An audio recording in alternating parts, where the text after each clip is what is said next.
life begins with an impulse. Every thought, every movement, every feeling is a flash of electrical signal. But there is an enemy that can destroy these natural mechanisms.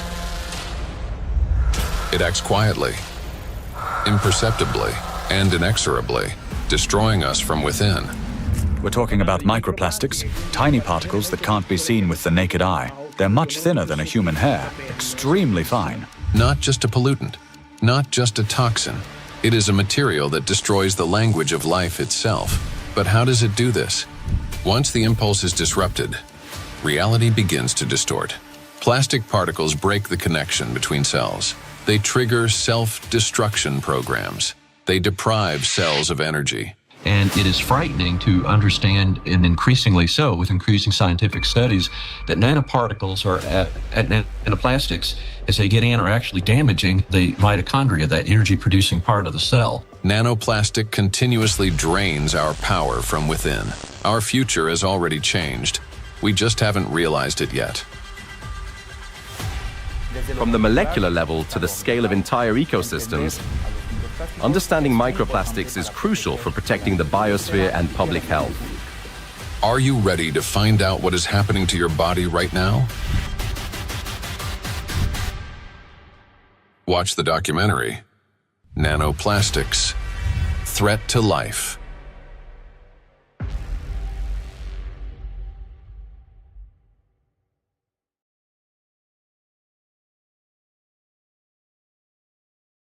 Throughout the 20th century, scientists observed a trend.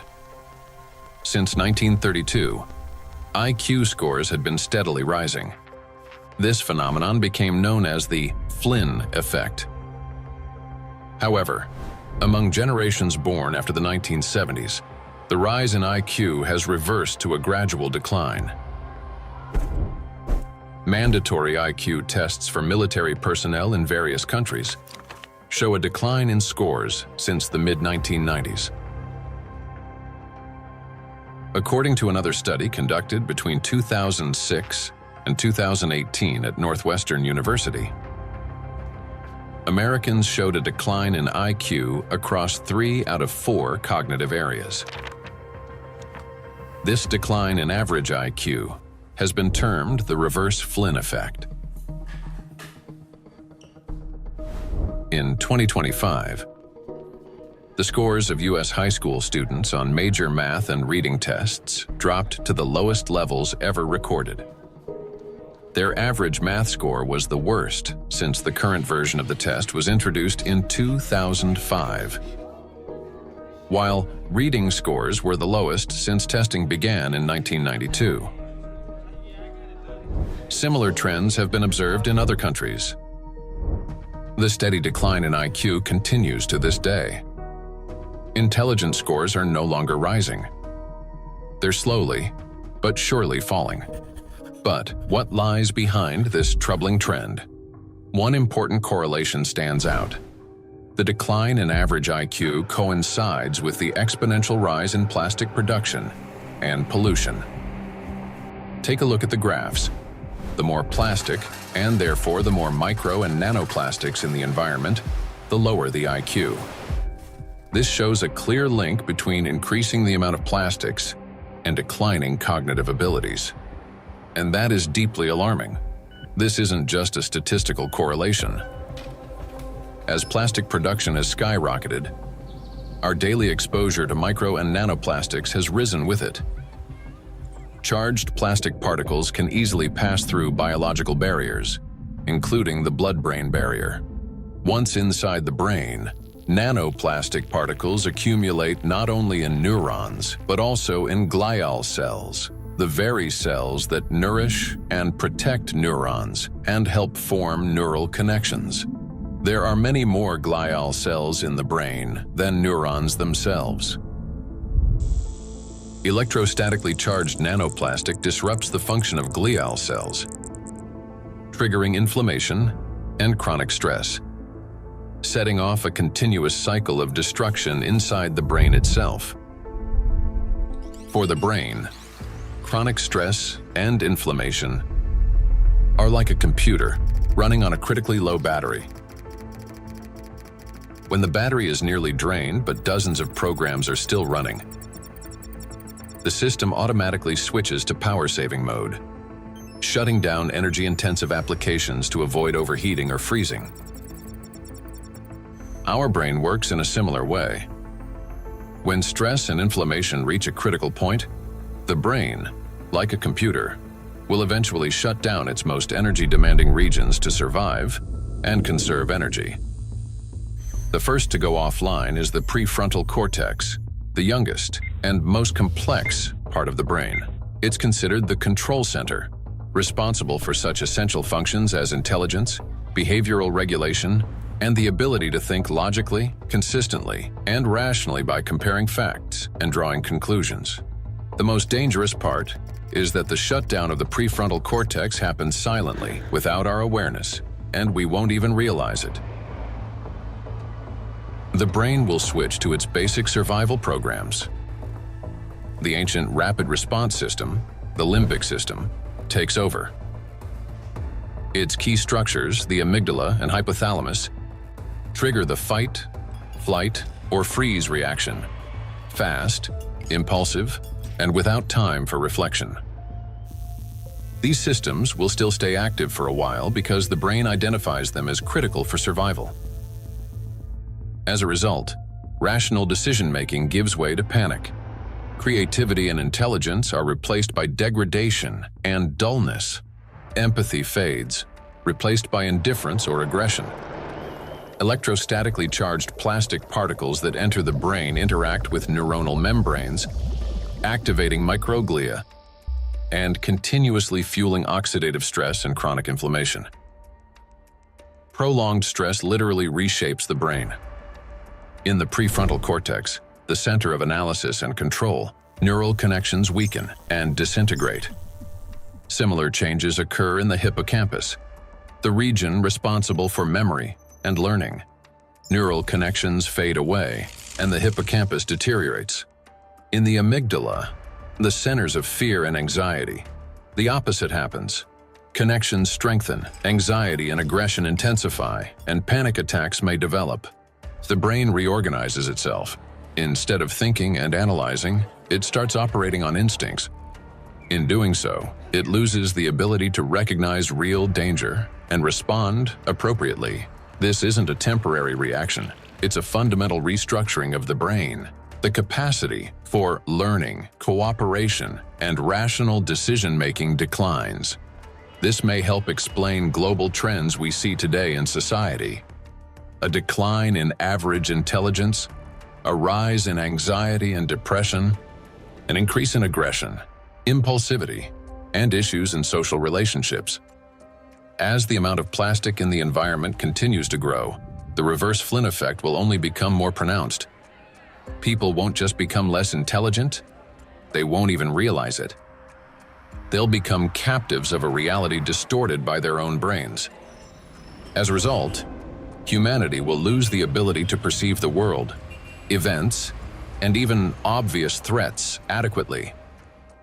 They'll no longer be able to connect facts logically, and therefore will lose the ability to make sound decisions. That will mark the end of human thinking. Our cognitive decline is already underway. This is not a prediction, but reality. Plastics are making us less intelligent and less capable of responding to crises. They're damaging the regions of the brain that are responsible for memory, attention, problem solving, and creativity. The very abilities we urgently need to achieve scientific breakthroughs and to find a way to neutralize the threat posed by micro and nanoplastics. And we have very little time left to make the right decisions.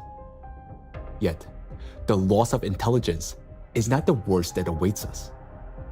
Prolonged exposure to micro nanoplastics and their accumulation in the brain that leads to gradual failure of even our most basic survival functions. In other words, we risk losing not only our ability to think, but our very ability to live. And if that sounds like an exaggeration, consider the bees. Because their body mass is much smaller, the concentration of plastics in their brains is much higher. They already live in the world that we are now rapidly entering. Microplastic can enter a bee's body through its thin cuticle, or along with food, and within just 72 hours, it reaches the brain.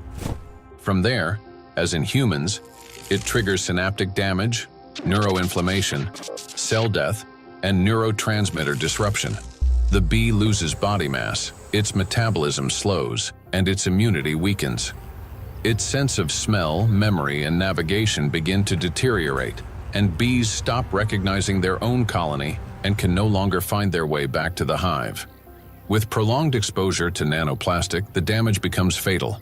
The bee's nervous system collapses under the strain, and some simply drop dead in mid-flight. Look at this photo. You can see the brain of a bee that has been penetrated by nanoplastics. This amount of nanoplastics was enough to cause serious cognitive impairment in the bee. What is a critical point beyond which, like the bee, we stop recognizing the world around us and die on our way home? If nothing changes, this is a future that awaits us. It's also important to acknowledge that there is no safe level of these chemicals in the body. So while the manifestation may take time at a lower doses, it is not immune, that at lower dose it's safe to have that. And why is it important? I think it's important for so many reasons, because as soon as we define the threshold, various special interest groups would argue to keep micro nanoplastic concentration below that level, whether it's in soil or in water or whatever that is. And what does that mean? Is that we are allowed to have some degree of micro nanoplastic in our sources, air, soil, water, and so forth. But it's a cumulative impact, we have to remember. It's not a particular threshold at any given point in time in the source of whatever we are consuming, but it's a cumulative impact in our brain. And we don't know that, honestly, because it's the factor of time there is going to be different for bee than for a young child who doesn't have a fully developed brain versus an adult brain. Let us recall that a single nanoplastic particle in the human body is not equivalent to one dead cell. After destroying one, the same particle does not stop. It continues traveling through the body, killing one cell after another. So even the tiniest amounts of nanoplastics will damage the brain. And that's why there's no such thing as a safe concentration. And there will never be. The only difference lies in the rate of destruction. That is, the more nanoplastics there are, the faster the process. These plastic particles destroy the biosphere and the cells within our bodies. They damage organelles and biomolecules, including mitochondria and DNA, leading to reduced energy production, genetic mutation, the breakdown of neural connections, and the disruption of brain signals that regulate our organs and vital functions. All of this happens imperceptibly as we go about our daily lives. Yet, inside the brain, a silent systemic destruction is already underway. The question is, will we as humanity recognize the full scale of this threat in time and find a way to strip micro and nanoplastics of their ability to accumulate and retain electric charge?